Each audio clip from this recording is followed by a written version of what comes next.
Okay, I think we are on. Welcome everybody to InHouse-CON.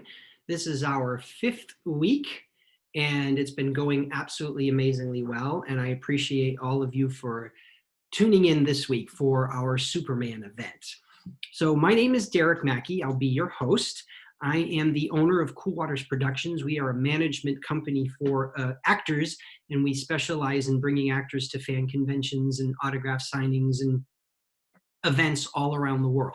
And with coronavirus COVID-19 stopping so many of these events globally, we have been stuck at home not knowing what to do. So we decided that we would host virtual conventions here, and we appreciate everyone out there who has been joining us. So I need to all let you know that we do have some events coming up for June because we had some wonderful success for May. So June 6th, we're going to be hosting Teenage Mutant Ninja Turtles. On June 13th, we'll be doing a Aliens theme, and that's Aliens, the movie franchise, not Aliens from Outer Space. On June 20th, we'll be doing a Disney theme, and on June 27th, we will be doing a Star Wars theme. I do want to let everyone out there watching know that if you are a Star Wars fan, you may want to tune into Disney as well, because one of our guests will be John Ratzenberger, and I know that a lot of Star Wars fans may not necessarily be Disney fans and want to hear him talk about all his Pixar voicing, but he's going to talk about Star Wars as well. So Star Wars fans definitely want to tune in on both weeks. Or you can join us every single week, which would make me really happy. So we do have a new ticketing system. I need to let, for those of you who haven't figured that out yet, we've had some emails of people asking what's going on or whatever. Anyway, because of the success that we've had, everything is a little overwhelming for me and my assistant to do here in my home office all by ourselves. So we've joined partners with a ticketing system, and the ticketing system basically does all of the link email outs and helps us with our autograph orders and keep everything so we don't make mistakes. Last week, I ended up not having some poor fan get to chat with Julian Glover, and it was all my fault because their link got completely lost. Joining in with the ticket company is going to stop that from happening. So please, when you go to get your tickets, you have to do a little bit more reading, and it's a little bit of a learning curve, but it will be much easier. And we do have also listed, finally, we didn't have it originally, but there is the month-long pass for June as an option when you go to InHouse-CON, InHouse-CON.com, and you go to the shop, just click on the monthly pass and you'll be able to get it. I have to do my special shout outs. We've had some people, like we do every week, that have helped make this a success. For this week in particular, I want to thank my friend Jim Bowers at Cape Wonder. I want to thank Jay Towers. I want to thank supermanhomepage.com. And I also want to thank the Be More Super podcast for getting the word out about our Superman event. So without further ado, you are not all here to see me. You are here to see our special guests. So I would like to bring them each on with their welcome videos. And so I'm going to do a little screen share here, and we'll start with our first one. Bear with me for 1 second. Whoop, I did that backwards. Here we go. There we go. Share.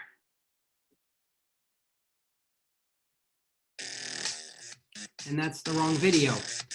That is the pleasures of being on a live event. It's just like SNL. If they make a mistake, you see it. Well, let's try that again, folks.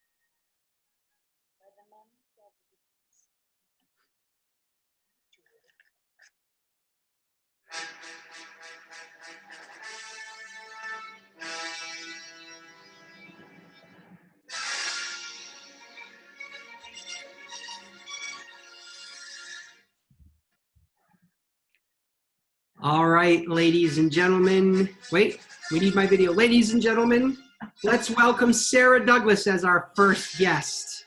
Oh, Derek, you are my superhero for pulling this all together. Hello, everybody, and welcome, and thank you so much for tuning in from all over the place. I'm very pleased to be here, and thank you, Derek, and all your team. Well, thank you for joining us, Sarah. Where are you joining us from today? I'm joining you from Stratford-upon-Avon, which is just about the middle of England, Shakespeare's town. So I'm in my mom's house, right tucked away and near to the Cotswolds in England. So it's lovely. Oh, wonderful. Well, thank you so much for joining us, Sarah. All right, you're gonna see your video disappear in mine so that we can play the next welcome video. I'm gonna do a little share screen here. All right, guys, here we go.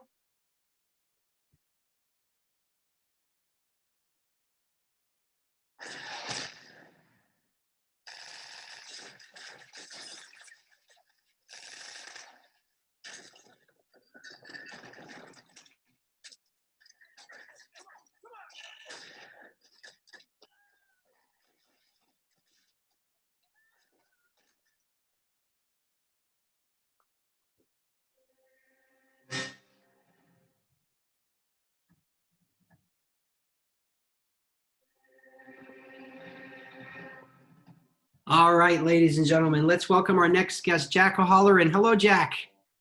Hey, how are you guys doing? Wonderful. How are you today, sir? Doing the best I can, whatever it'll let me get away with. Where are you joining us from today? Redondo Beach, California. All right, wonderful. How's the water down there?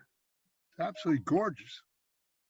Beautiful, beautiful. Well, we appreciate you taking your time out of your day to be with us, Jack. That's my pleasure, for sure. Thank you. My tech guy is going to make our videos disappear again, and we're going to bring on our next guest welcome video. Hang with me, guys.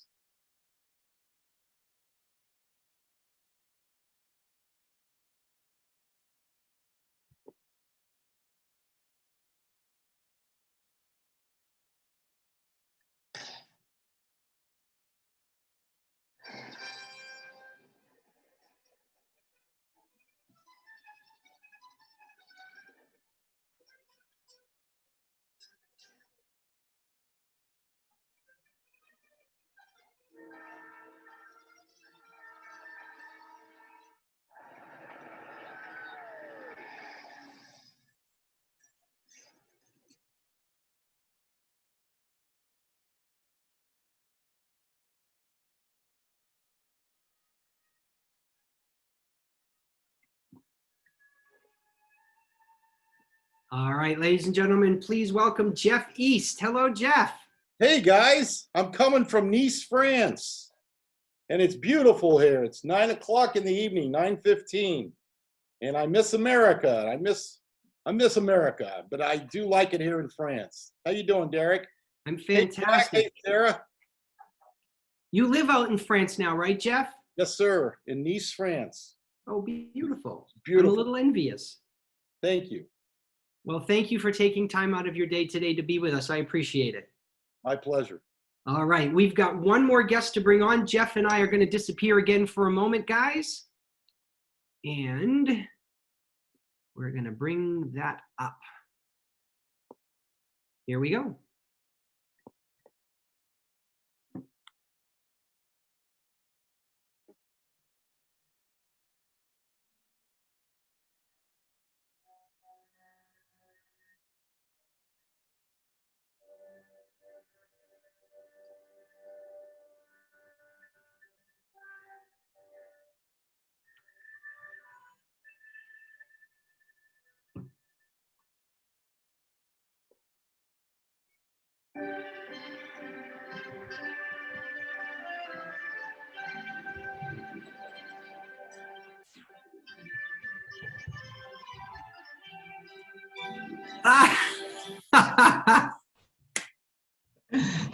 Hello, Hey, hello. Aaron. Well, hello, Derek and everybody. How are you guys? It's a good thing I didn't know that was the start video and I came out the way you were going to start it. That was perfect. Fantastic. Where are you calling in from today? I am in Los Angeles, in my home in Los Angeles, California. Although it's not going to be my home for long. We just sold it, so I'm moving. But Oh my, where are you moving to? Colorado. Oh, wonderful. Okay. Well, good luck. Thank you. Tyler's Hello, going to bring back everybody. all of our guests now. Here they all come. Hello, hello, everybody. You're here. Well, I'm here. I'm here. Hello. Here, Hello, Jack. it's I'm good loving you. versus evil. Yeah, yeah. Can't figure out who's on which I was team. going to say who's who. Yeah, really. Happy birthday, Dan. Thank you, Happy Sarah. birthday. What a way to Thank you. spend it. It's fantastic. Good. Yes, it is. It is Aaron's birthday today. So if all the fans want to throw up a chat, if you want to yell out to him, I'll make sure to read him on air to him. He's finally old enough to have a drink. Exactly. That's right. I plan on it after. Thank you, Jeff. Hey, buddy. You're How are welcome. you? I'm fine. You're a lot older than the last time I remember. Yeah, that's right. And you got more clothes on. More clothes, less hair. Oh, and there's Sarah, the lovely Well, because Sarah. I want to say something about having seen him with his kit off, but I just think it's inappropriate. So I was just sitting here thinking, no, don't go there, Sarah. Oh, please do go Yeah, you there. can go there. See how her mind works? It's wonderful, isn't it? Fine specimen. Thank you, Brett. Anyway. You guys are all fantastic. I love it. So I'll just remind the fans that if you have a question for the panel, make sure that you send your specific question into the Q&A. The Q&A will be read by me and it'll be answered on air by our panelists. Some of the panelists are not looking at the chat box, so if you send a question there, we're not going to get it. That's more for the fans who are watching. So I'm so glad that everybody's here and we've made it on time. I'm going to start the questions off personally myself, as I do every week. And this first question actually is going to be directed towards Sarah and Jack. You both got to work with two Hollywood legends and icons, Gene Hackman and Marlon Brando. And I want to know what it was like on set. You know, were you overwhelmed, anything like that? And then more specifically, since you got to see them both work, can you share a little bit about their specific acting methods and how it varied for each of them? Sarah, why don't we start with ladies first? Oh, okay, I'm delighted. Well, the first thing that springs to mind is that as a young 27-year-old as I was, Marlon Brando was the biggest star out there. I mean, he was just enormous. He was a superstar. And I say that because working with him, I was really quite intimidated to be in his presence. Whereas Gene Hackman was a regular guy. I found him, I found Brando delightful, but Hackman was immediately, was like the guy next door. And in fact, we did hang out and we went out for dinners and we went to the theater together and he was wonderful. Brando was Marlon Brando, and he had, from my memory, it was like he had an aura around him. He was terrific. He was great fun. He, as everybody knows, he didn't learn his lines. And I was fascinated as an actress to know that he could still deliver so brilliantly those lines without actually learning them. And at one stage, I did ask him about the intense look that he had when he was saying his lines, and, you know, what was he pulling up from within and everything. And he said, yeah, he wasn't pulling anything up. He said, I haven't got my eyeglasses on and I can't read the idiot cards. So he said, because he had these big boards with the words written on the other side of the set, so he could read. He didn't need to learn. So when he was screwing his eyes up, looking really intense and really thoughtful, he was actually screwing them up to read like I'm doing now, because I don't have my glasses on. He was actually doing that to read the cards. He was a trip. I'm sure Jack has a completely different impression of him. And I don't know that Jack sat on his lap. I did sit on Marlon Brando's lap. Did you, Jack? No, he sat on mine. You sat on yours, did you? Right. Yeah. Over to you, Jack. Over to you, Jack. Tell us your story. Marlon and I were good friends. He couldn't wait. Actually, I went down, Mitchum told me to go down on a set and say hello to him. And when I went down, it was first day he was at Shepparton, and he was all surrounded by press and all that. And he saw me, and he broke right through the crowd, and he came over to say hello. And I was there just to say hello to him. That Robert Mitchum had said hi, and he said, "I couldn't wait to meet you." It was the other way around. He knew my father in New York, and he knew a lot about me. So he and I became very good friends. Marlon was an amazing individual. When he walked on a set, you could hear a pin drop, and he just had that aura about him. And like what Sarah was talking about the cue cards, I went down on a set and watched him work one day, and I asked him what all the cue cards was about. I said, "You that bored with the industry?" And he said, No. I don't want the camera to think that I studied my lines. I want to look like I took it right out of the air." And I said, "Yeah, right." And he said, and he laughed, and he was a great Shakespearean actor, and he ripped off a parable of Shakespeare, and he said, "That you must know word for word. This stuff, piece of cake." So Marlon was quite an individual. He was really a very, very nice person when you got to know him. He was terrific. And he was very funny, wasn't he, as well? He had a great Oh, he sense of humor. was always practical joking everybody. Yeah, Did a lot of practical jokes on people. yeah, I remember. He liked that. He liked the reaction that people got. I had heard a story, Jack, that he took you guys out to dinner one night, and Salkind, the producers, and Donner, and he tried to buy the day's work. Oh, that was a funny story, Jeff. That was absolutely. Is that true? That's. Oh yeah, it was. We were sitting there having dinner, and Marlon said, "I've been working really hard here." He said the last several days. He said, "I think we deserve to take a day off." And Spangler's kicking Donner under the table. They're trying to get everybody to say, "No, man, we can't." So they said, "Oh no, Marlon, we can't do that. The day costs too much money." And Marlon said, "How much it cost you a day for shooting?" And they said, "Oh, $250,000. And he looked at Spangler and he said, "That's okay. I'll pay for the day. Let's take the day off." Oh my God, they almost had a heart attack. Did he do it? What a character. Huh? Did he do You it? wouldn't get 250 out of Marlon if you tried with a crowbar. Are you kidding me? I love it. Oh, thank you, Jack. Thank you, Sarah.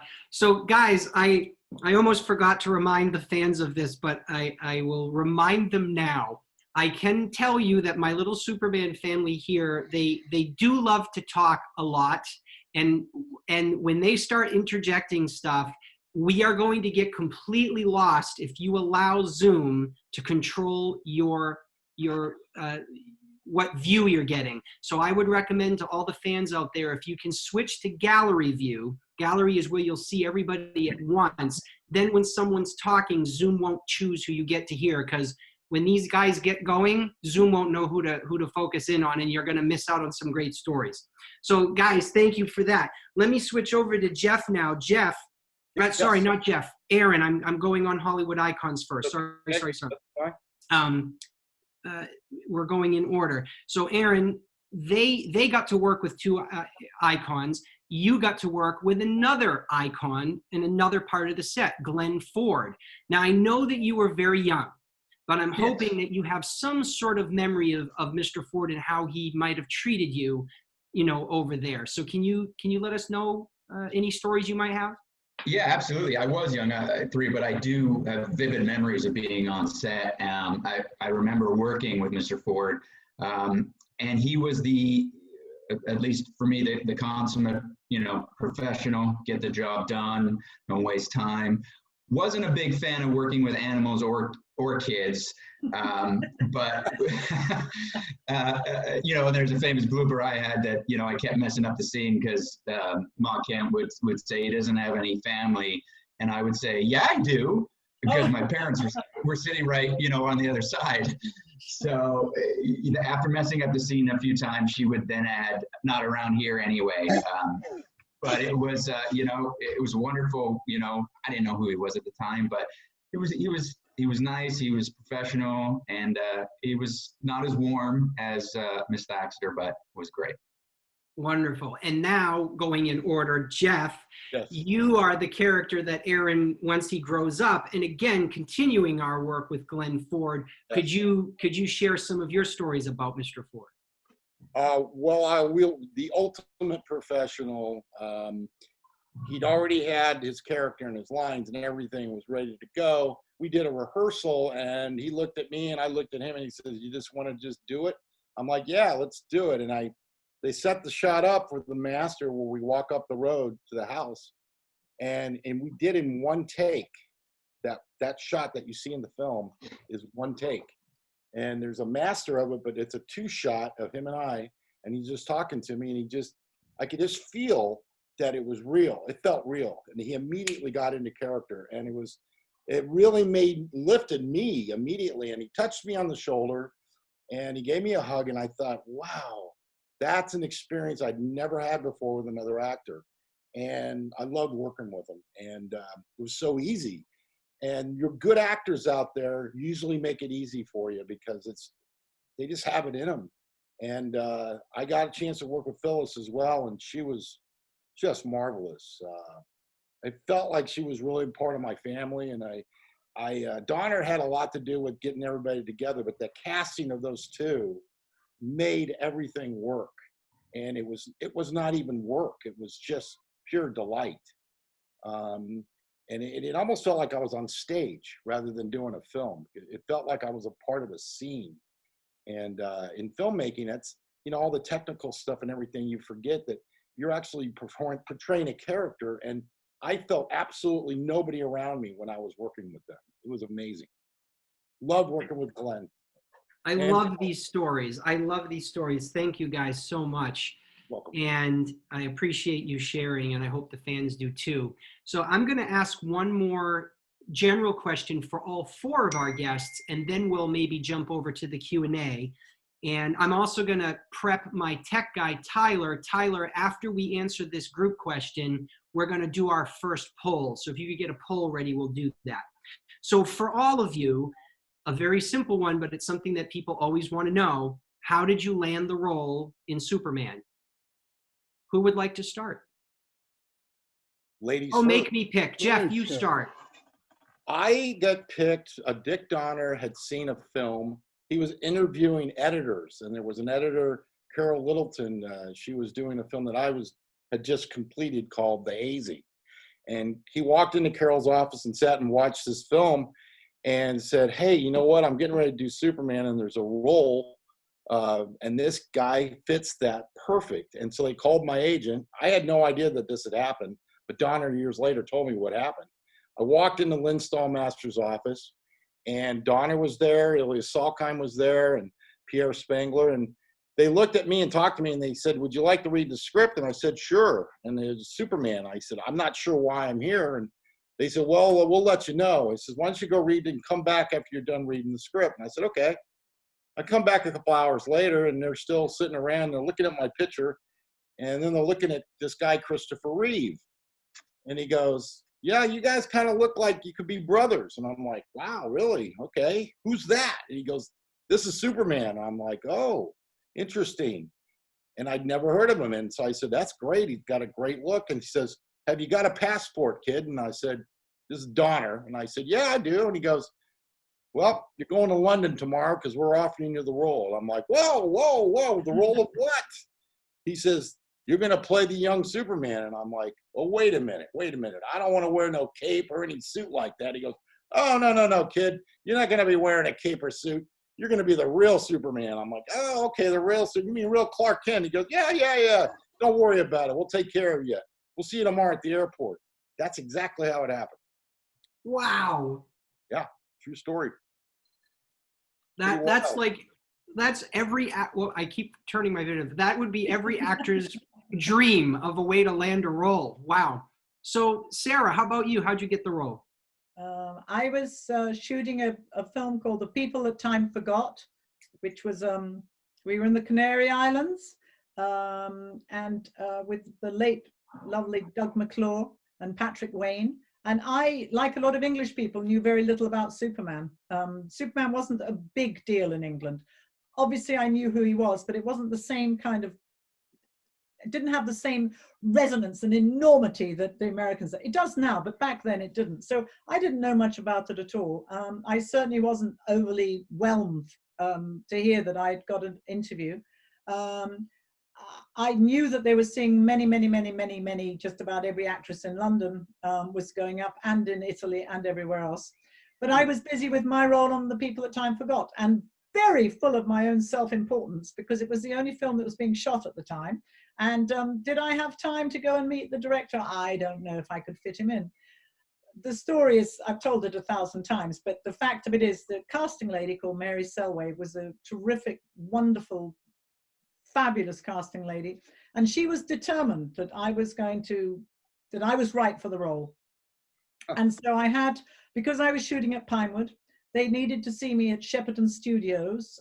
I was working all day long, so they could only meet me in the evenings. And consequently, there were 8 different appointments set up for me, and 8 times they cancelled at the last minute. So I would film all day at Pinewood, and I'd be ready to, had a long day, then I'd get into a car to go over to meet with them, and they would cancel. So on the 8th time, I said, forget it. It just didn't seem worth it. And so Mary Selway called me up and said, really, you've got to stick with it. There's all sorts of, issues, and people are busy, and this is difficult to meet with you, but you stick with it. So on the 9th time, I finally got to Shepperton Studios at about 7 o'clock at night, and Dick Donner kept me waiting for about half an hour or 45 minutes. And I was tired and I was cranky. And like I said, I was feeling rather full of my own self-importance, because The People That Time Forgot was the only film being shot in England at that time. The industry had gone completely dead. It was, thank God for Superman, but we were having a bad time. Anyway, Dick Donner finally came in, and I took one look at him with his blue tinted glasses and his slightly long hair and his California drawl, and I thought, oh God. So I told him, like you do, I don't know who you think you are, but I'm a busy working actress and blah, blah, blah. Anyway, it seemed I gave off the right vibe, which is basically, I don't know. But, and he was taken with his first impression of me. And then the next time I went back, I just had to do a few high kicks in the office, because I never did a screen test. They were testing other girls, but they weren't about to spend the money in the nighttime to bring a crew in. And again, I was only available at nighttime. So I was asked to go in, and I did a tiny little scene, and I had Dick Donner up on the filing cabinet in the corner, and Ilya Solkind up there. And I was fortunate enough to be working with the stuntmen on The People That Time Forgot, who would then go over to Superman, and they knew they were. So they knew exactly what they needed to get me to do. So they helped me with my audition, my high kicks and my this and that. So I just went in and basically terrified these men. And that was almost all I had to do, really. And then I got it. But I didn't have to do a flying. Alf Joint? Sarah, was that Alf Joint that was the coordinator? Alf Joint and Vic Armstrong. Vic Armstrong was out in Mexico. Yeah, so I then had a third meeting, which was then on the set, and they needed me to fly, because it seemed that they'd had 1 or 2 other actresses who had gone in and been very uncomfortable when it came to actually flying. I, of course, thought it was the most wonderful thing, jumping off a windowsill. You're literally jumping off, and you're 40 foot off, off the ground. And so I was very excited to do it. And they told me, the stunt boys had told me to practice my kipper position. So every night I would go and lie over my kitchen stool and practice holding my back up and getting into position. And I went over to the audition, and I tied my hair back, and I'd got my little black, they're called plimsolls, little black, like little sneakers, and my black leotard, and I looked terribly proper. And I went in, and they said, right, you've got to go up those steps, and on top of that windowsill, jump, and then we want to see you flying. And I jumped, and I started to fly, and Dick Donner and Piers Spengler, and they were all down below. And as they looked up at me flying over them, one of the crew shouted up to me, "Here, darling, you've got no chance. The last bird flew without any knickers on." And the actress before me had got up there in her glamorous outfit and flown without any panties on. Oh, I thought, whoa! I got the job. I got the job, and I kept my knickers on. I love it. Back time. Okay, Jack, beat that story. The good one. I was doing a movie with Gene Hackman called March or Die down in Spain, and they just flew both of us up, and we met with Donna, and Donna and I had a couple discussions, and they had already made up their mind that I was doing it. So, they made me an offer I couldn't refuse, and I liked the fact of doing. They asked me if how I felt about doing a mute character, and I said, Jackie Gleason was a friend of mine, and he did a picture Gigot where he won an Oscar for playing.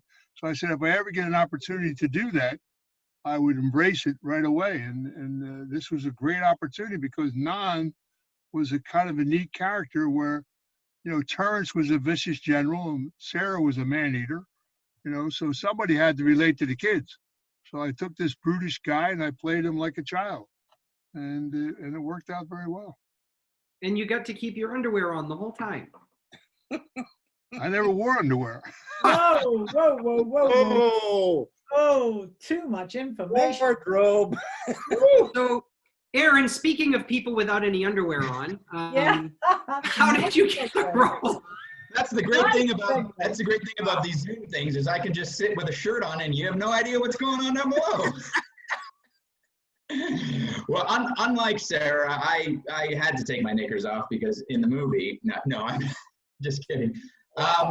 It was a simple. I was at home and they had a radio announcement in Calgary that they were auditioning for this huge movie and they were doing a big casting call. And so my aunt called my mom and told her and said, get the kids ready. So washed their faces. We went down to the hotel in downtown Calgary and they had the big casting call. And you sit and you see one casting director is like a pre-screen. They look at your pictures, they talk to you, then they shuttle you to another room. And that's when I went in and based, on my personality and my picture looking so much like Chris did at a younger age, I was chosen, as was my brother. I was chosen for the 3-year-old. My brother was chosen for the 6-year-old. But they actually had 3 Kal-El baby Clark Kents that they hired because at that age you can only work so long, and who knows how a 3-year-old's going to work out. So I was actually the second choice, but the first choice didn't work out. I would pretty much do anything they asked except for that one scene, which is the famous juicy fruit scene. We can get into that later. And that was it. So it was, I think, the first day on set, I went from number 2 to number 1. I love it. Okay, so with all that, let's do a poll so we can break our little stride here for the underwear thing. Maybe Tyler can create a poll while we're waiting about who goes commando and who doesn't. I'm just throwing it out there. So Tyler, throw up a poll for us. Ladies and gentlemen, everyone play along, including our guests. None of us can see the answers, okay?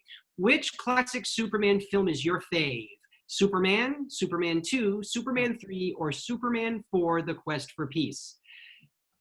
So everybody submit your answer, and we'll get the results of that after we take our first audience question.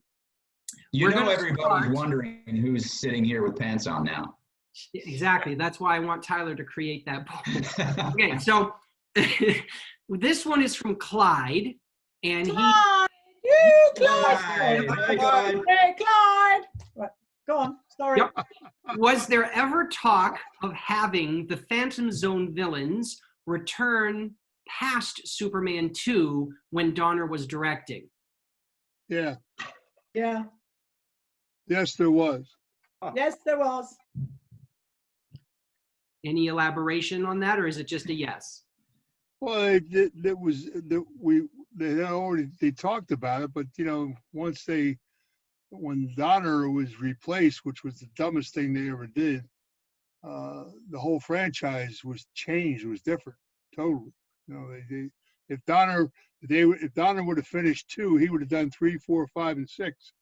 I mean, it was in his blood. That he lived, eat, and slept it. I mean, he still does it. He did the comic books for years afterwards. He and Mankiewicz, they loved the characters and all. That was the most foolish thing that the Salkinds did, and it's all about money, you know. They owed Lester a picture, and they brought him on to replace Donner, and that was like night and day. You know. Well, weren't you Jack and Sarah and Terrence and Donner were all signed to multi-year contracts, multi-film contracts. Because of the Salkind law, they had to negotiate. I thought that's what happened because of the Three Musketeers, Four Musketeers thing. You know, they made that Four Musketeers with all the footage from Three Musketeers. So when they did Superman, I thought they had to negotiate a deal for you because you guys were in both films, and for 3, 4, and 5, if you reappear. That's what I was under the impression because my agent told me that. Of course, I'm only in the first one. They brought me back to the second one, but I'd always heard that Donner was actually contracted for a whole series of them. 10. And they broke 10 that pictures. contract. They were talking about doing 10 of them. Well, it was like they were doing Indiana Jones and Superman. You know, they were Right. trying to do a competing thing, and that's what I said when they didn't bring Don, and you knew there was a problem on the set when you seen Lester show up. You know, Right. there was too much scuttlebutt talk and all the dialogue of why they didn't. I mean, how do you cut Marlon Brando out of a picture, for God's sakes? Brando had already shot all the footage for 2. Why would you cut him out? They didn't want to pay him the points. That's the reason why they cut him out. You know, and that's just the Salkinds. That's the way they were. You know, I remember when I first came over to meet Donner at the studio, and the same crew that worked on Superman was working on March or Die.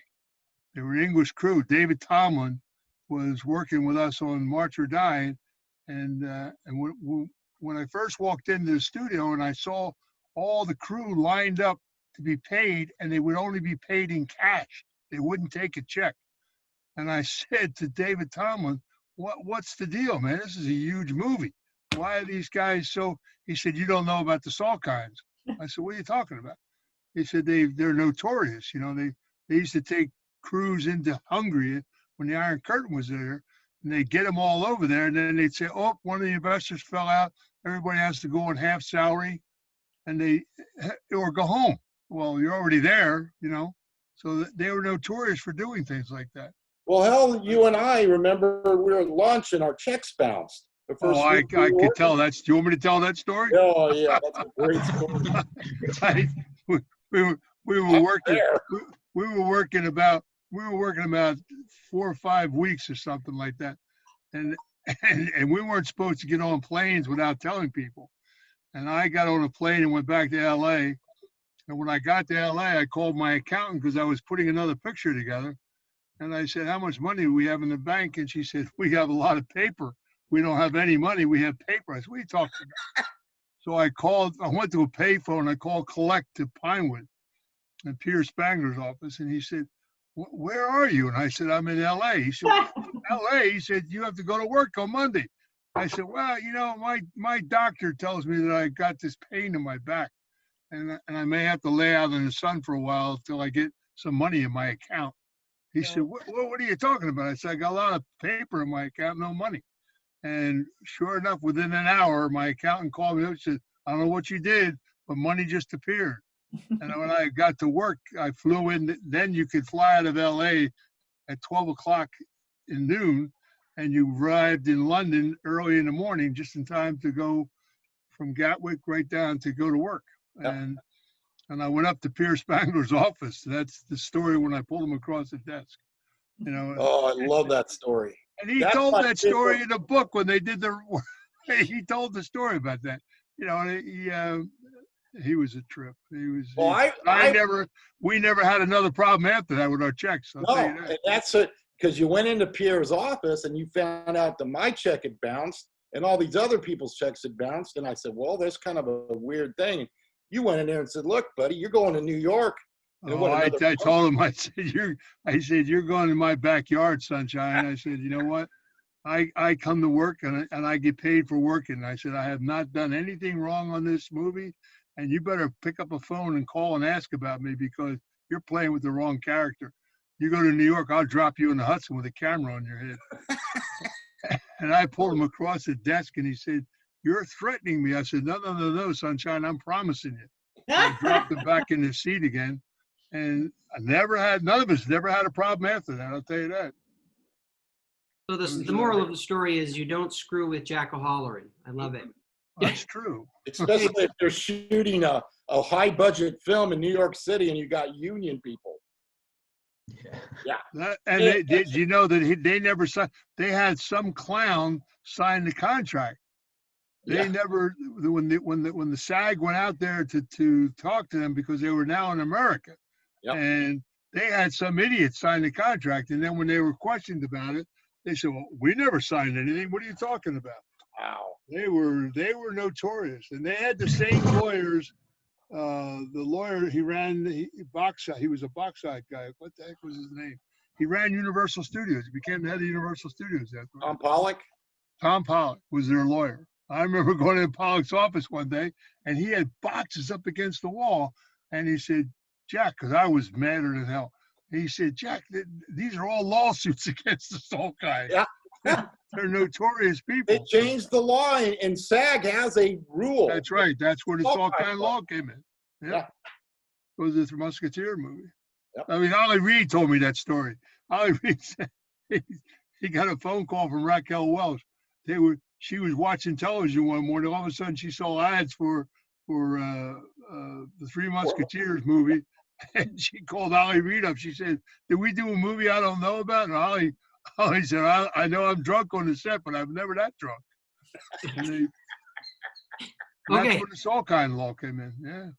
I love it. We're going to learn. We're not going to have enough time to hear all the stories. Let's move on to a question for Aaron. Aaron, this is from Clyde. Clyde says, "You never filmed a scene in the Fortress of Solitude like the others, but did you ever get to visit the set, and was it as majestic as it appears on film?" And what I would say is to Aaron, if you can't answer that last part, maybe one of the other three guests could talk about its majestic.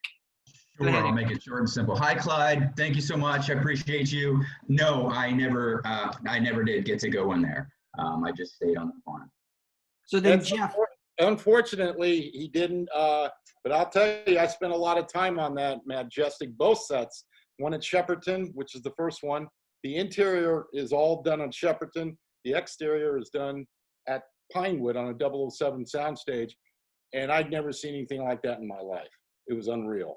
Especially the Pinewood set, because you've got the water tank and it's a 007 soundstage, and you walk in and it was all white. It was the North Pole. And I thought, my God, this movie is big. And I felt like a little guy walking, across the pond, but it was amazing. And I spent months. I spent a month doing the exterior scenes, and I spent a month doing the interior. And it got a little boring, but that's movie making. But man, I'll tell you, and it was cool because all those actors were there, and there's, everyone had to work the Fortress of Solitude with Hackman, Valerie Perrine, Sarah, Jack, Chris, Margot, and everybody was it was like going to school. And every day we were all there doing this stuff on the Fortress of Solitude. It was an amazing experience. And people said, "Well, you didn't work with those guys." I said, "Oh yeah, we worked together. We didn't have scenes together, but we worked together, and we were like going to school. We all went to school for, how long were we on this, guys? A year? Like 8 months? Oh my God. Did you know why they were at Shepperton? That was a story in itself. They went to Shepperton because the first 11 days had to be Brando to get the money out of the bank in Italy. They had to get Brando on screen, and the sad part about it was the crew that they took to Shepperton, they all thought they were signed on to do this long-term movie. Well, this is another Salt kind movie. Pinewood had a house crew, so all those guys, when we went from Shepperton to Pinewood, they fired everybody, which was really sad. And I made them keep the guy that was working with us with the flying crew, because I knew him and he had a couple kids. And I said, you don't keep him, I'm walking away. Well, yeah, he ended up going to Canada with me. He was working with me in Canada too. They brought him over to Pinewood. I said, that's bull, boy. What you do to these people, just, because everybody thought they were working that was going to be a year-long shoot, And then when they moved to Pinewood had a house crew. So they took over that studio. They literally That was the only thing being shot there at Pinewood and Shepperton when they were doing it. And that's quite a. Well, that's what they forced Pinewood into bankruptcy when they did Santa Claus. Yeah. They had a deal with them that they weren't going to pay them a dime until the movie hit the turnstiles. Did you know that? They worked all that time with Dudley Moore, and they never paid him a dime until the movie went to the theaters. That's like a year and a half after, you know what I mean? You know, I will say that the Fortress of Solitude, that especially the exterior set, felt so incredibly real. Oh, that it was when wonderful. we went to shoot up in Canada in the ice fields, the real exteriors of the North Pole Circle, the Polar Circle, they call the Arctic Circle, it felt more real at Pinewood than it did up there. I mean, truly magnificent. And no, they did. The technicians on Superman were great. They really built some great stuff. Oh, this is great story. So guys, let's see the results of our first poll. Tyler, if you could throw up those results. So it looks like Superman wins the day. Excellent. Good. So we'll do some more polls in a few minutes. Why don't we do our next little thing? I'm going to ask Tyler to make Jeff, Sarah, and Aaron disappear. And we are going to do our first InHouse-CON exclusive for this event.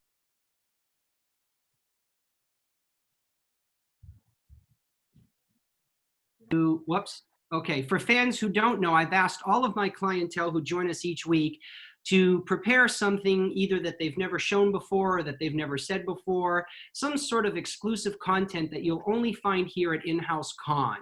And Jack is going to be our first guest to show us an exclusive for this event.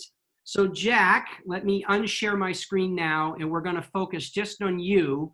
What exclusive can you share with our viewers today? Can anybody see me? We can see only you. Yes, sir. Oh, all I see is Derek Macon. No, you should see you. All I'm seeing is Derek Macon. Can you see this? Yeah, everyone, all the viewers should be seeing you, Jack. All I see on the screen is Derek Macon, the name. Tyler, are you able to allow Jack to see his own video, or what does he need to do? Tyler is texting me that everyone can see you. I don't know why you can't see yourself, but Well, can you see what I am holding up? I hold it a little higher, Jack. There we go. I'm sure a lot of fans know what it is, but for those who don't, Jack, why don't you tell us? That's the cradle. When I got mesmerized, I was standing there and I had that scene where I was looking at the balls going back and forth like I was hypnotized. So Jack is sharing with us a prop from set, guys. That is amazing. Very cool. What does it say on the bottom of the base there, Jack? Is it the maker of it? Yeah, Science Museum, it says. Oh, very cool. How many takes when you filmed the movie did you have to do that? We only did a couple that I remember. I don't really actually remember. I think we only did a couple. Well, they kept it moving. That was the whole 9 yards. Right. Very cool. Excellent. Wonderful. Thank you for sharing that with us, Jack. I really appreciate it. Awesome. So Tyler's going to start bringing back our other guests. We'll do some more exclusives as we go down the line. But let's take a question. While we're waiting for everyone else to come back, let me find a question for Jack. This is from Jeff, Jack. Jeff would like to know, how was it adjusting from being a boxer to your acting career? It was not hard at all. The timing from sports actually helped me. I mean, when I did my first film, I had never been on a set before. I'd never been before a camera, other than do some commercials that I did when I was fighting. But I never did any film work or anything of that nature. So it was kind of but the timing, I think, from boxing and from football and stuff gave me a head start. So, and I mean, I was very comfortable. Plus, I had Robert Mitchum, who was probably the greatest mentor you could ever get.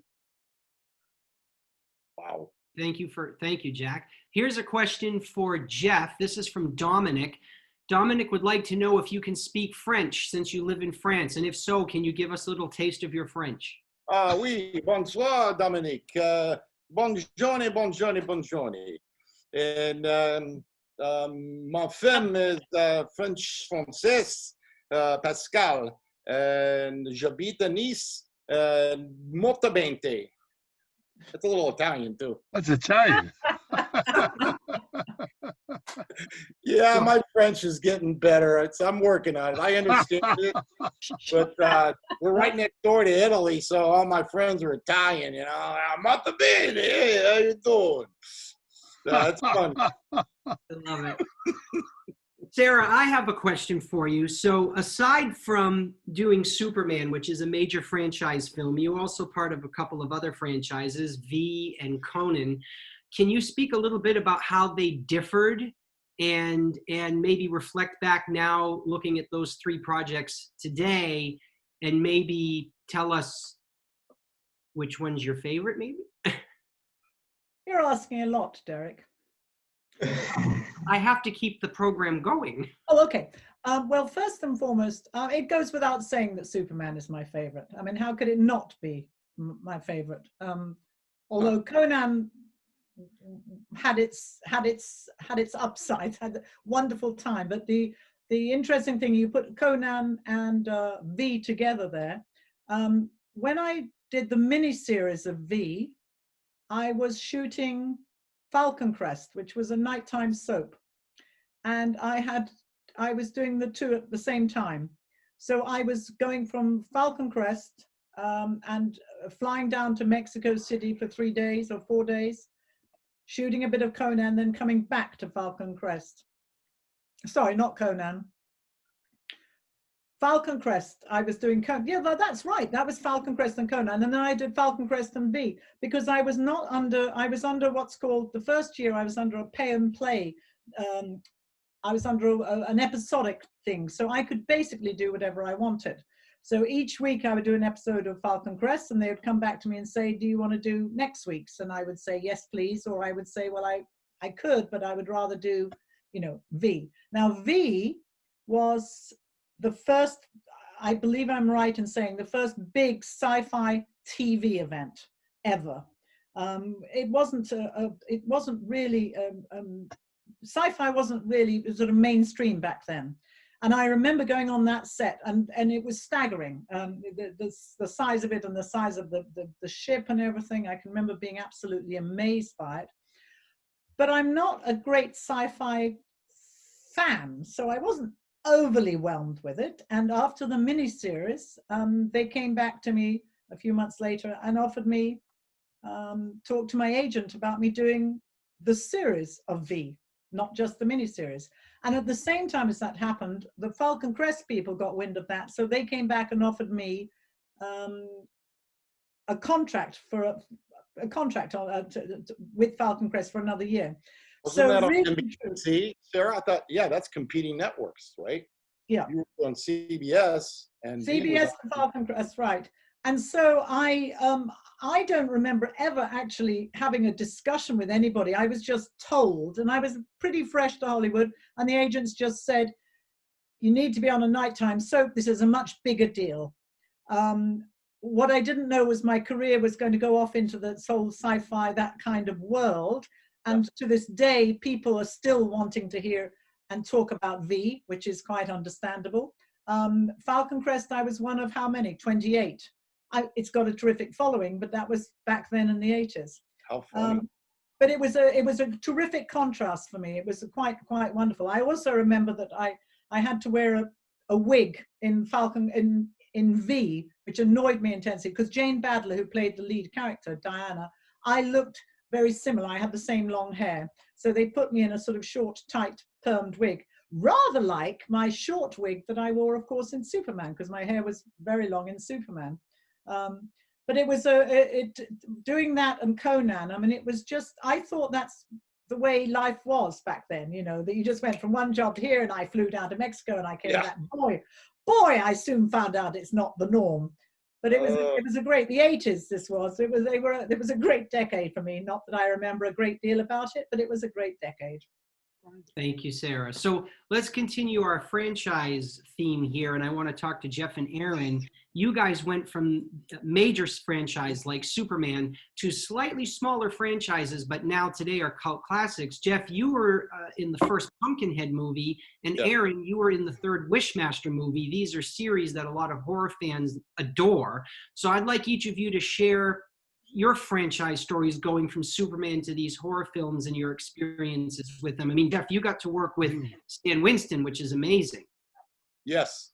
Well, Pumpkinhead was really wild, and Stan Winston was a doll to work with. It's just an artist, true artist, and his creature effects and all this stuff. They did the whole mask where they cover your entire body with plaster of Paris, and then they form it, and then it becomes you, and they can put you on different props, and it really looks like you're there, and it's just a big piece of plastic. But it was crazy. Stan was great to work with. The whole crew. We did the effects where Pumpkinhead would come in, and it was irritating because the wind and the dust and the dirt would blow into my eyes. Every time we do a take, I couldn't see. It was blinding, and we had to deal with it. But we shot nights up in Topanga Canyon for about 2 months, and it was fun. I mean, I just felt that this was a really different type of horror film, and I never worked with anybody like Stan Winston, even though I had worked with Stuart Freeborn. But Stan was such a genius at these creatures. And Tom Woodruff, of course, my friend, is actually in that suit, and he's in the Pumpkinhead suit. And he had to wear that thing all day, and it's extremely uncomfortable. And I felt bad for him. And they would lay him down in the back of a pickup truck, and I'd go up and talk to him, and I'd say, "Hey, you want a Coke or anything?" And you sweat, and it was just hot, and very uncomfortable. It was very difficult for him to shoot, but fun to work on. But Stan Winston is amazing, and his Stan Winston studio is out of this world. So I was very proud to be part of Pumpkinhead for sure after Superman. That's awesome. Thank you, You Jeff. still look like the Pumpkinhead, man. I got my underwear on tonight, though. Jeff, just as a little side note for you, Tom is actually going to be one of our guests during our Aliens event. So I'll have to make a note here, and I'll make sure I get you a link.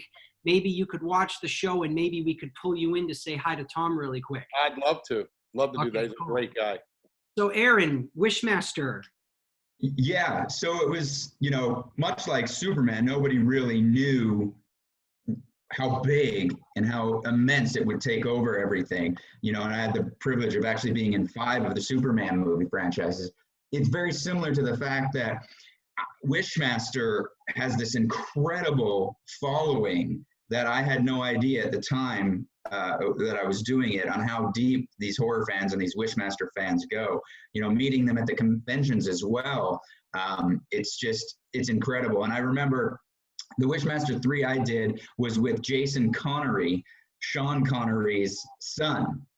And, I asked a couple stories. I asked him, has anybody ever done the voice? Because everybody likes to mimic Sean Connery's voice.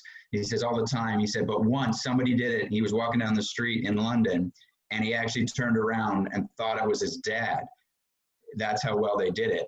And then a really cool thing is I was talking to him on set, and his phone rang, and he said, "Oh, 1 minute, I've got to take this. This is my dad." And I was sitting right there, and I heard Mr. Connery's voice on the other line, and I was just, I was in awe.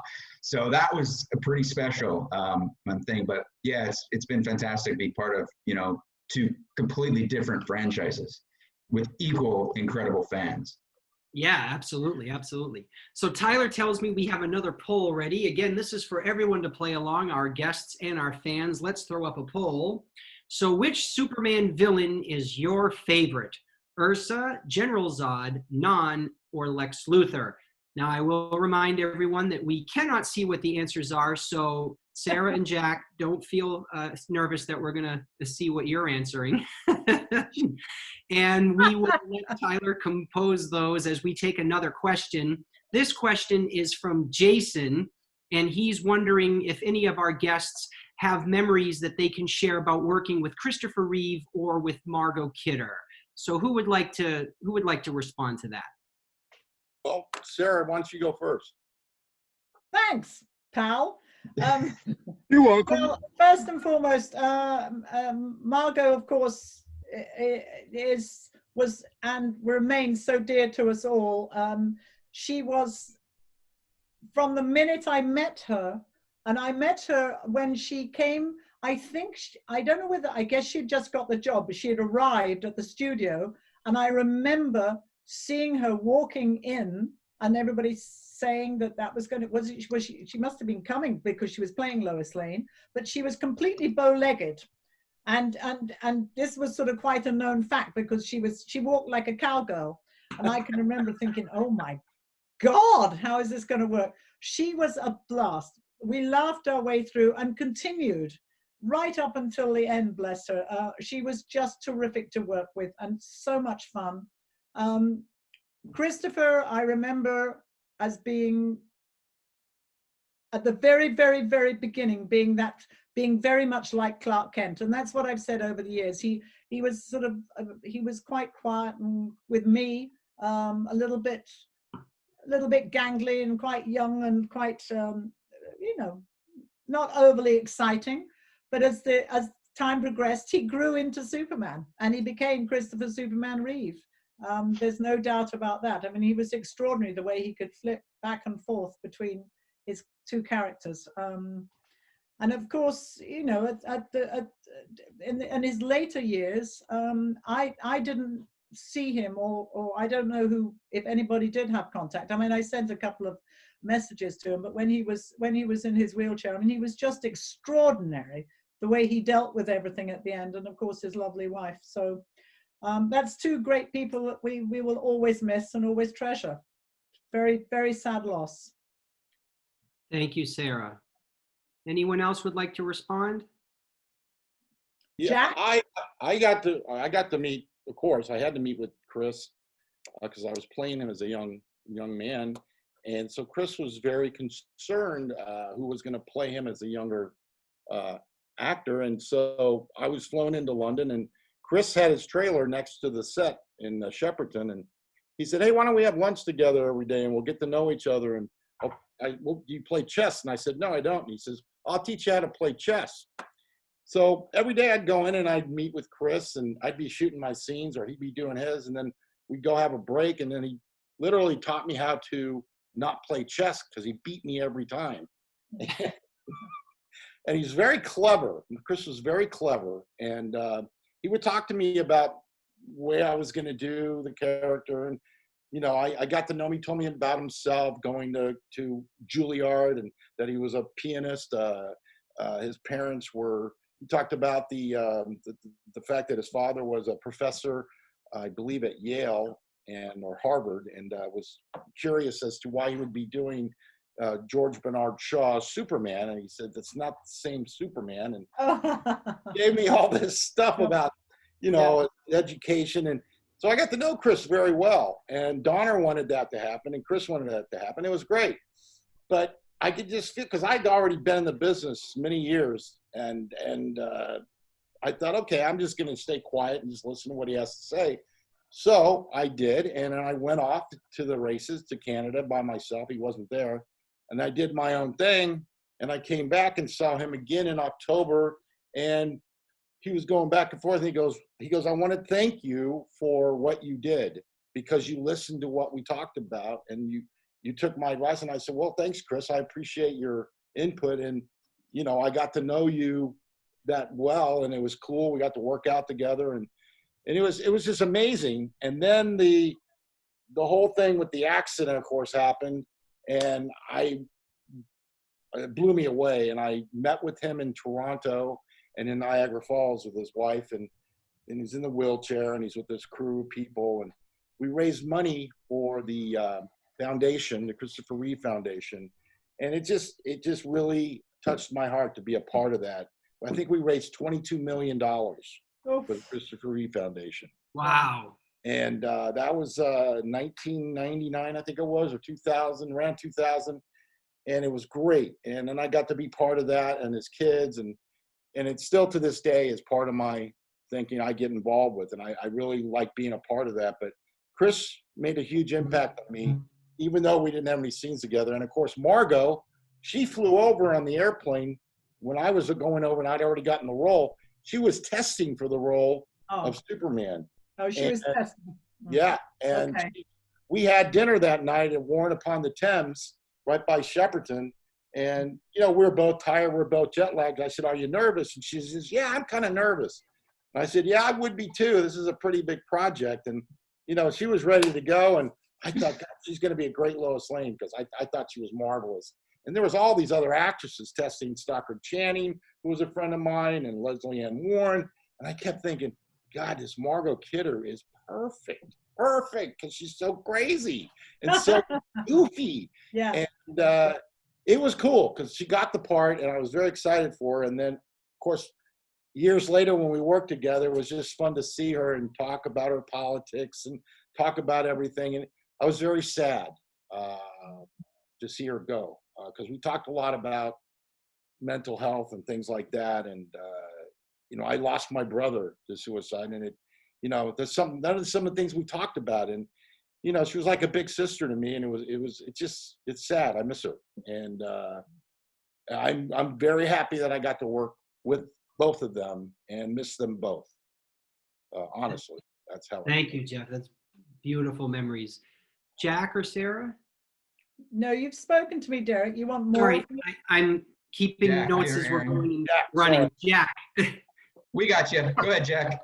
Thank you. Margot was a good friend. I liked Margot a lot. Margot and I had a lot of great memories, and she was a very, very talented lady, and she was just a super individual. She was just and she was perfect for the role. But you know, she would even tell you it was thankful for Donner. Donner had a way of bringing things out of people and helping them create their persona on the screen. And you know, Christopher should have sent Donner thank you notes for the rest of his life because he got a performance out. Christopher had never done anything before.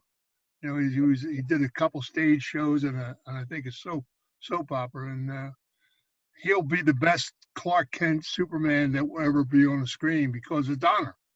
Donner taught him the crossover, and you know, when he first came on the set, he was like 170 pounds. And I remember when they were going to build him up, I talked to the guy who played in Star Wars. Darth Vader. David Prowse. David, about working him out. And I said, you know, don't bulk him, get him cut like Christopher. There was a guy, Steve Reeves, who was Mr. America, but he was defined in definition. I said, and he's not going to want to wear anything under his costume and stuff because he's got that kind of an ego. So just cut him, just make him. And they did, and it worked out extremely well. And he put on about 20 pounds, and it worked well. And you know, he was a very naive kid when he did Superman, when he first came on. And in fact, Donner would have done the rest of the pictures if he had the guts to stand up to Salkind and say, "No Donner, no me." They would have never got rid of Donner. I wish that would have happened. Wow. And that's what he should have done. And I told him that. And he said, well, you know, they've offered me this and offered me that.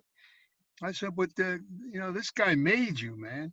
You know, he gave you the persona. And you know, it was very sad. But, you know, he became a very nice person when he got hurt, to be honest. Yes, true. He became a whole different person. Everybody Prior to that, he was a bit of a, you know. Jack? Yeah. Aaron, you have a story? Yeah, I know. I'll keep it short because I know we're running. I met him on Superman 3. It was actually the first time I met him, the photo booth scene.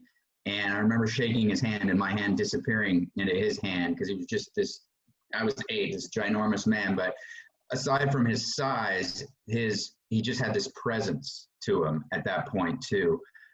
He was warm, but just had this presence of professionalism, nice, kind, but not overly friendly. He really usually stayed in character pretty much.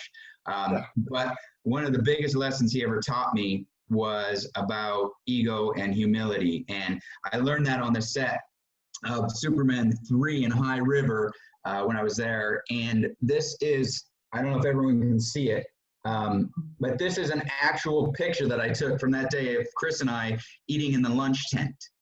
This was in Superman 3. He was huge, big star, big name, and he was with everybody else, background, crew, eating in the lunch tent like he was just a regular Joe. And that taught me a lot and stayed with me. And then Margot, I never met on set, but I had the absolute privilege of meeting her at conventions, and she always, always made me smile. Lovely, lovely people. And then I got a card from Chris after the accident. I worked on a show called Lonesome Dove in Calgary, Alberta, and the whole crew had worked. He did a movie called Black Horse, I believe it was, up there, and we all sent him a card, and I signed it, Baby You, and he sent me a separate card from that, just thanking him and all that. So there you have it. That is wonderful. Thank you for sharing these great stories, guys. I really appreciate it. And I'm sure the fans do too. We're going to do our next exclusive now. So Tyler is going to make Sarah, Jeff, and Jack disappear. Aaron, you're going to be up next for sharing your exclusives. So as soon as everybody's video is gone, so that you are the only one we are focusing on, we will switch over to you. Sure. And then don't worry, guys, we will be back with everyone asking more questions. So let me stop my screen share. And Aaron, please share. All right, I have a few things. I'll keep them quick. This here, if everyone can see, please tell me if I need to do anything or if you can't. This right here is the actual call sheet from Superman when I went to set to film the movie. And if you look here, I'm going to see if I can do this. You can see the names. Glenn Ford, exterior, Kent Farm, Glenn Ford, Paul Kent, Phyllis Thaxter, Jeff East, Sherry. And then also, I got to be careful with this paper, but on the very back here are directions to the farm. Oh, wow. That's awesome. So that's an extra call sheet. I'll be real quick here. Here's a autograph from none other than Jeff East he gave me on set. And then here is another special little autograph I kept from set. You can see who that's from. Wait, tell us. Oh, okay, yeah. Phyllis Thaxter, Ma Kent. And it says, to Aaron, the best little Superman, best wishes, love Ma Kent, Phyllis Thaxter. And then I'll do one more. This is very special. It's going to be hard to see because I got it in plastic. Oh, Chris, yeah, wow. Thank you and best wishes, Chris Reeve. So these are all things that I had from set. These are actually from the days I filmed. And then I had, and I can't find it, it's in a box somewhere, my actual contract signed by Pierre Spengler as well for, actually, I think it's with my lawyer looking to see if I can sue him. No, just kidding. I love it. Thank you. That is great, Aaron. We appreciate you sharing that with us. Tyler's going to make all of us come back now. And I think when we come back, Tyler, when we get everybody's active, why don't we do another poll? And again, the polls are for everyone to participate in, all of our guests as well as our viewing fans. And after this poll, we'll take a couple more questions. Then I'll go to sleep. We're getting close, Sarah, yes. Hang in there. Sarah is staying up with us over in England to be with us. Jeff is in France staying up as well. Okay, here we go. Which version of Superman 2 is your favorite? The original? This is an easy one. Oh, that's Richard easy. Donner cut. That's easy. We better make that better be 100% when we get the the results, guys. So we'll see. So let's take another question while we're waiting for that to do. So I have a question here from Jeff. And it is for the whole panel. Looking back, what was your favorite thing about the character that you played? Ooh. Our panelists are going to think for a brief moment. And Jack, we're going to start with you. What was your favorite thing about your character that you played? Just being able to play that character the way I did. It was, I'd always wanted to, if I got a chance to do a character like that, and it gave me the opportunity to do it, and it worked out very well. I had a long chat with Brando about it, and it worked good. Thank you. Jeff, how about you? What was your favorite part about playing your character? This is really funny, but it's whenever I do these conventions, right, people come up to me and say how much it touched them or changed their life or it was a part of their childhood, and they give me the nicest compliments, and it's the only film. I mean, I did a lot of films, and this film in particular, and the character I played and the scenes that we did really affected a lot of people, and it really touches my heart when the fans come up to me and the friends that I have in the world that tell me how much they like the film, they like those scenes, and I'm just so proud to be a part of it. And I'm glad that worked. It worked, and it affected people. But it's such a well-written and well-made film that, it really touched a lot of people, and I'm really proud to be a part of that. Thank you, Jeff. Aaron, how about you? I can echo what Jeff says as well. I mean, I loved everything about being on set. I loved being with, Richard Donner, and he let me talk on his walkie-talkie, and he was so kind, and all the free candy and sweets I got to eat. But the biggest thing is just people coming up and say, it was the first movie I went and saw with my parents, and it meant so much, and it gave a special bond between my dad and I because we both love Superman. And, I get that all the time. And there's nothing better than being a positive influence or a positive moment in somebody's life. And I still think today that happens with this movie. Thank you, Aaron. Jack? Yeah. Wait, Sarah, right? Oh, no, it's my chopped liver, Derek. No, I'm sorry. It's not. It's my fault. I'm Chopped sorry, liver. Sarah. Go ahead. Sorry, Hell, no, Sarah. I'm multitasking and it's hard, so I apologize. I love you. Please answer the question, Sarah. Please answer. Firstly, it's funny you should say that.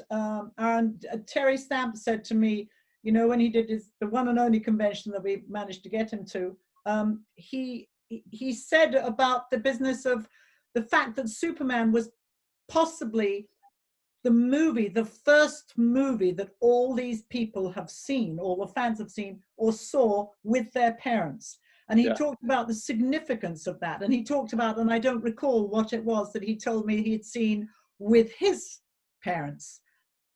But I recall the first thing I saw with my mum, can you believe, was South Pacific. I saw it on television the other day and I was singing all the songs. But he said it stayed with people. So that aside, it was just very interesting to hear you say that. My particular take on my character Ursa is I love that Ursa was still. I'm never still. I fidget, I move, I all over the place. I mean, we know, affectionately known as Drop the Lot Douglas. Don't say a word, Jack, but because I spill my food, because I eat and I talk, and thank you. Enough, all of you, shush. But so the fact that Ursa is so still, I know that putting on that makeup every day, and it was a schlep for me because I had that long hair.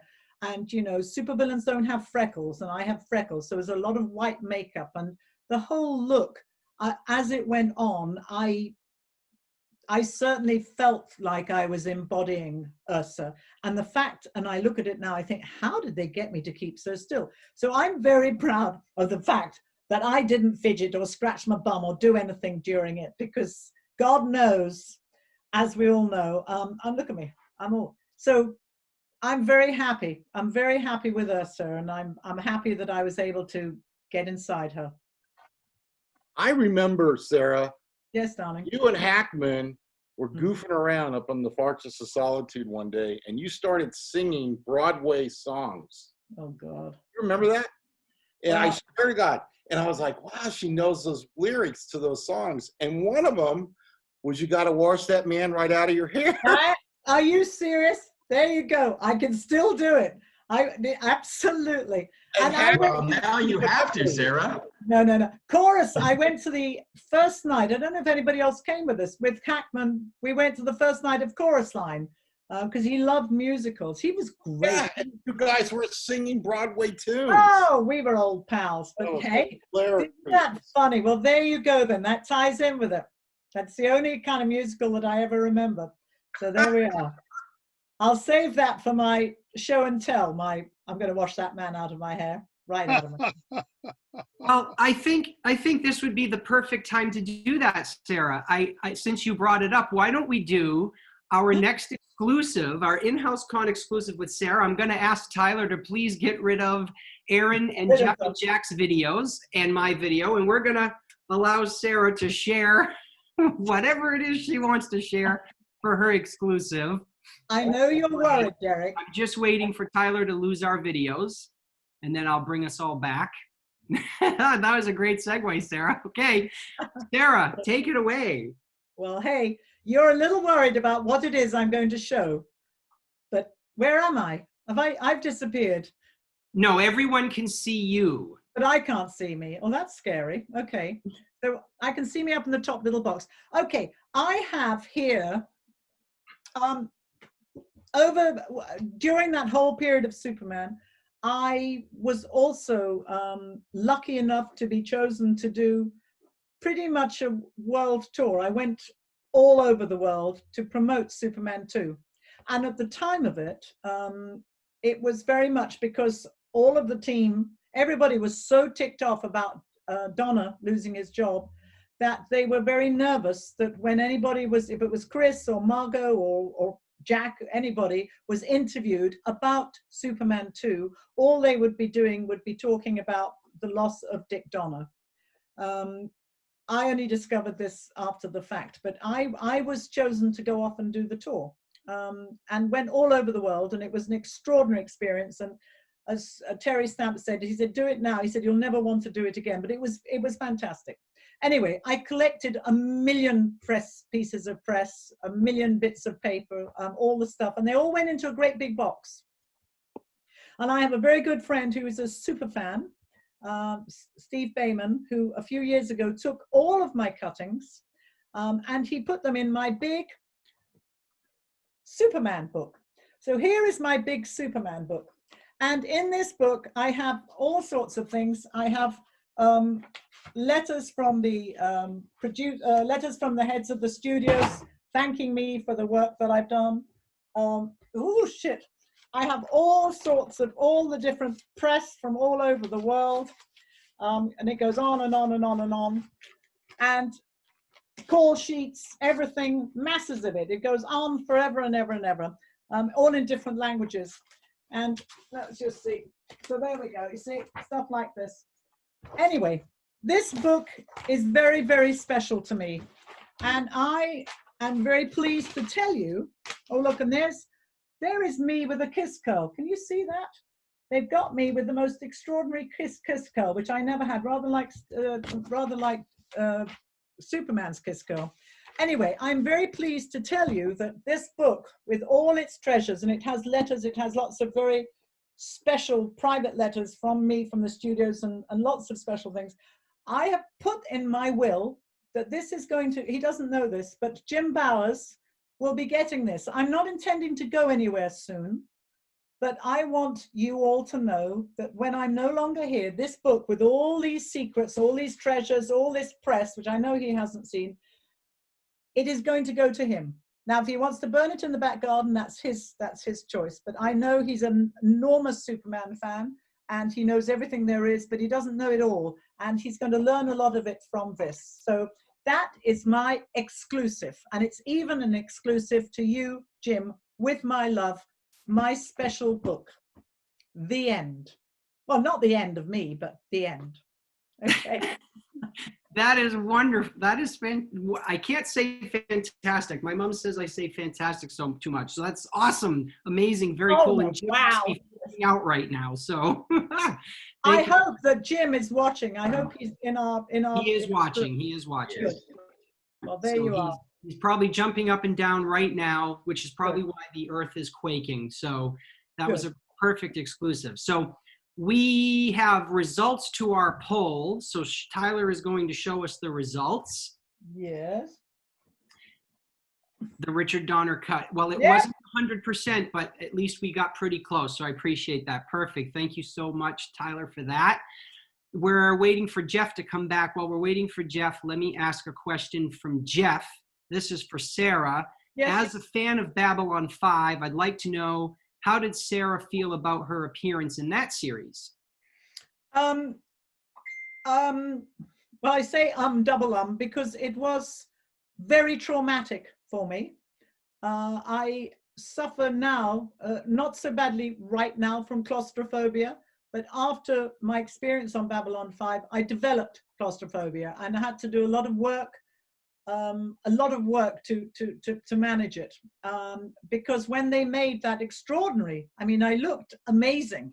God knows I looked amazing as Deathwalker. But when they made the mask and when they did all the prosthetics, it's a well-known fact that, of course, you're covered with all this plaster of Paris and it hardens on your face and it's all shitty and horrible and everything else, and you have a straw up your nose and a straw in your mouth, and it's very unpleasant. I'd had it done on Superman numerous times and been fine. Mind you, I was younger, but I was fine. But on Babylon 5, they let go of my hand in the makeup room or wherever I was. And the one thing you need is contact, because for a few split seconds you are suffocating. You are in, aren't you? You know, Jeff. It hardens on your face. That's the worst thing I've ever had ever. That's the worst. It is the worst thing I've ever had. And they told me afterwards, a lot of stuntmen won't do it.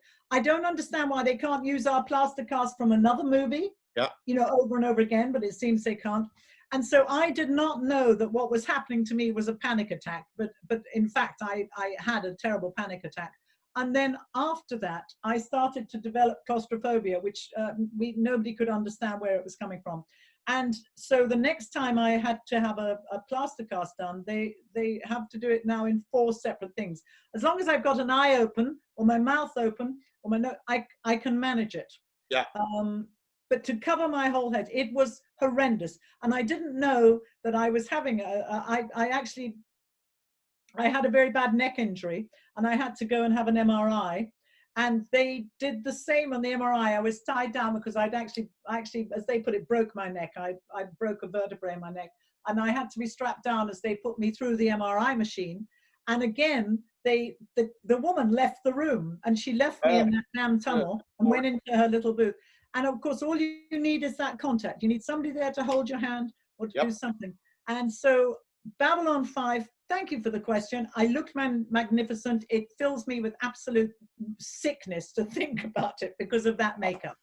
And so if they had have come back, which of course they talked about bringing the character back, and then the series got shelved, I thought I wouldn't be able to do it. I would not be able to have done it with all of that. Don't feel bad, Sarah, because Arnold Schwarzenegger, Tom Woodward told me, he said Arnold Schwarzenegger freaked out when they were in Predator. And he ripped the thing off at least half a dozen times. He couldn't deal with it. Isn't that funny? Well, I'd heard, as I said, I'd heard the stories, but they only said the stunt are very well known, but it could easily have been him. A lot of grown men couldn't deal with it. It's a very scary, awful, there must be a way around it nowadays, don't you think? Oh yeah, I hope. I'm not doing it again. I'm not doing it. Well, they don't want me now. I'm too old for that sort of malarkey. They just got me, which is fine. Has everybody left? Is it just you and I chatting? No, everybody has been hidden because we're about to do Jeff's exclusive. Oh, excuse me. Cool. Yes. So, but thank you for answering, Sarah. And now you're going to disappear briefly. Jeff, you're going to stay with me for a moment. Okay. I'm going to share my screen because before you do the thing you want to do from your house over there, Yeah. we want to do, Jeff, to all the fans out there, Jeff sent me some images that he wanted me to share with everybody. So what I'm going to do is bring them up on my screen. And then Jeff, if you could just share a quick story about each of these, starting with this one. Okay, that's the interior, the first day of shooting for me on Superman, me walking up the interior, which I did probably 300 or 400 times. And that is the Fortress of Solitude. And it's probably one of the first shots that I did of this in April and May of 1977. Wow. Perfect. Black Thank and you. white is better. Here's the next one. And that's the day we're doing the scene with Glenn Ford out at Smallville, the farm, the Kent farm. And Donner's telling me a joke. And he's actually telling me a story about Glenn Ford. And now he would close up his bar every time he'd have a party at his house. All the actors and all the entertainers would come over and he'd close the bar at 10 o'clock, no matter what. And he was telling me that story. And Glenn goes, "Oh, God, you had to tell the kid that story." And Donner was a storyteller, man. It was amazing. Wow, that's a great shot. That's the wheat field stuff. We got up, I stayed up all night long to shoot those scenes. We got up and we were out there on the set at 5:30 to catch all the sun. And of course the crane and all that, and Phyllis Thaxter standing out there. It's such a great shot. And that's my bedroom, the Smallville bed or the Kent Farm bedroom. And that was cool. That was such a neat old house. That's the interior of that house. That house exists. And that's up there in Lethbridge, Alberta. And I think I got that right. And the farm is beautiful. And I believe it's still there. And that's the bedroom. And there I am with Aaron and his brother, and we're having lunch up there in Alberta while we're shooting I think we were doing all the, I was actually doing the high school football stuff. And they were shooting they were taking shots of Aaron and his little brother, and they did all these series of things. That's a great shot. That's at lunch. And there's Peter McDonald. You can see him in the background, the camera operator, and David Tomlin and all the crew. God, that's a great memory. Oh, my. And there's Donner directing David Petru and the other actresses from Canada. David Petru actually wrote The Making of Superman. He's a great guy. He's from Washington, D.C., a very nice fellow, and he's a great writer and a friend of the Salkinds. And he was with us. And so we gave him, I didn't, but Donner gave him the role of the coach, and he just loved it. And such a great scene. And the high school in the background there. That's fun to see. All right, and now I'm going to stop my screen share, Jeff, because I know you've got something at home to do. So Here we go. Go ahead. So my wife, such a fan of the film, and she's French, and she said, I want to make this part of our home. And I went to scenes from the movie. So Jim Bowers is incredible photography that he did.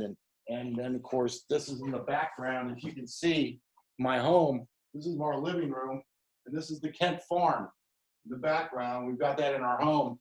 And what I wanted to do is and this is a gift from my wife, I wanted to show everyone, this is the scene of Glenn and I walking up the farm, up the road, and it's in color, it's on canvas, and Jim Bauer superimposed the original shots that were done from the film, and it's great. And I'm willing to sell this through Derek and InHouse. We will sell it to the highest bidder, and I will sign it, and it can be part of the whole deal. And I'm willing to offer that to everyone. And this is thanks to Jim Bowers, of course, who did all this. We had it printed up on canvas, and it's a really nice collectible, and I will sign it. That's perfect. So what we'll do to all the viewers that are out there, if you have interest in obtaining that, we'll basically do an auction through email. So you can email info@coolwatersprods.com. It's the same email address that you get all of your links to. You can send your offers in there, and we will take the highest bidder. I'm going to ask everybody to have your bids in by Sunday night. So you can talk to your husbands and your wives and your moms and your dads, say how much can we afford, and you can make the offer. And then we'll make sure that the shipping and handling for that to wherever you live, anywhere in the world, will be included. Cool Waters will cover that. And we'll have Jeff mail it directly to you after he signs it. So send your offers in, and we will get that done. So guys, we are coming to the end of our convention, believe it or not, and we did go a little bit over. Jeff and Sarah, I know that you guys stayed up late where you live to be part of this, so I really appreciate that. Before I have my guests say their goodbyes, I'm just going to do my little bit of business that I do each week for my goodbyes. The first thing is to thank the guests for being on, and to thank the fans for being on as well. My company, Cool Waters Productions, is a small mom and pop company. We are a family-run business. So in turn, there's a term that we use here in the United States, that small business is the backbone of America. And the fact that we have lost to date 5 months worth of conventions basically means that my little company is making no money. So our InHouse-CON was a way for us to earn a little bit of that back. And I want to personally thank my clients for helping to be part of it, and for the fans who purchased autographs and video chats and the virtual tickets for being part of this. You are supporting the backbone of America, small business. So thank you so much. I also want to make sure that everybody is still staying safer at home. Make sure that you're following your local government's guidelines.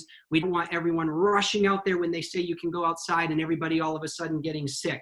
Be smart, wash your hands, cover your mouth when you sneeze or cough, and especially when we're back out on the road with all of these wonderful guests, make sure that you're either doing fist bumps or you've got a lot of Purell ready in order to shake their hands.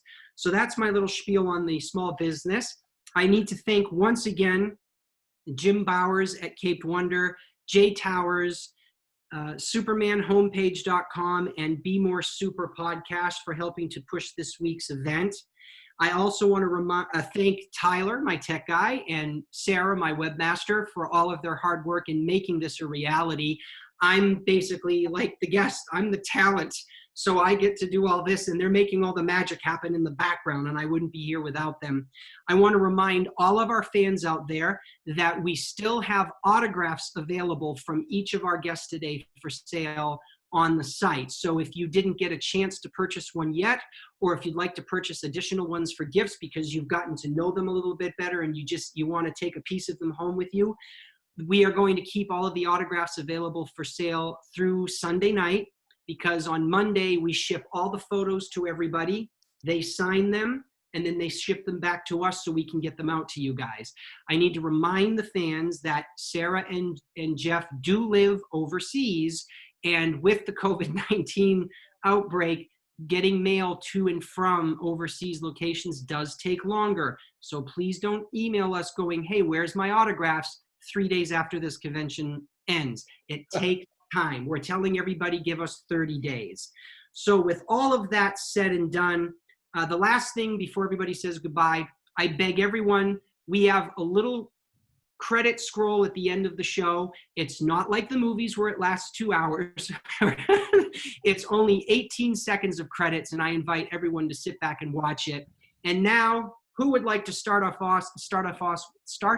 off with our goodbyes for today? I would. So I just want to thank you, Derek, and your mom and everybody over there at home, keeping us all ticking over. Thank you to the fans. I've thoroughly enjoyed this. It has been relatively painless, especially after I finished my wine. But it is late. It is late. I'm allowed. But anyway, I'm sending you all love. Jack, all of you. I love seeing you, and I miss you all. And take care. Be safe. Be healthy.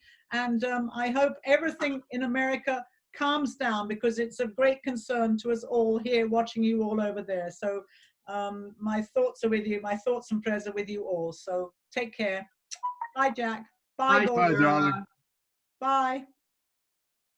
All right, Jack, how about your goodbyes?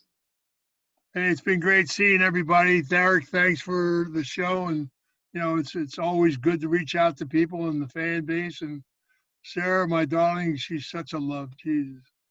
It's been great. Thank you, guys. Jeff, great seeing you. Aaron, you take care. Happy birthday.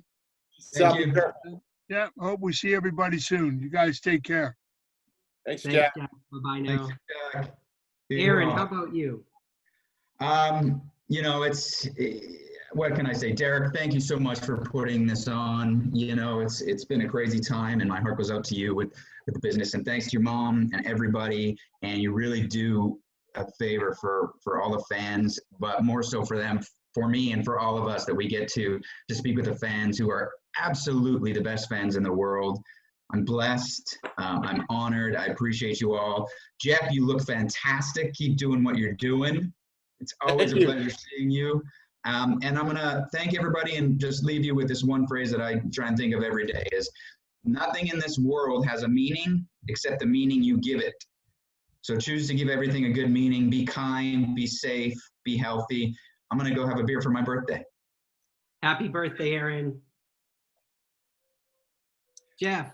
Well, I just want to say thank you, Derek and Cool Waters and your mom, Anise, and everybody.